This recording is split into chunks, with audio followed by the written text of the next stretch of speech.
دختری جوانی الکی یک کودک داره 18-19 ساله میخواد که مسکون کنه.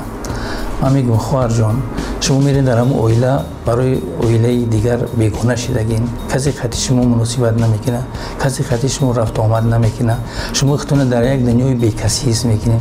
چی در کاری برای شما را مسکون کردن؟ با همین روی آرام میشه. الکی میگه که روی درست نمیاد. شما یک مونی بگذاره الکی شما فراموش میکنین امروزا. این یک حالتو یک رفت رویش کاری میگه هر روز در فعالیت کار میشه.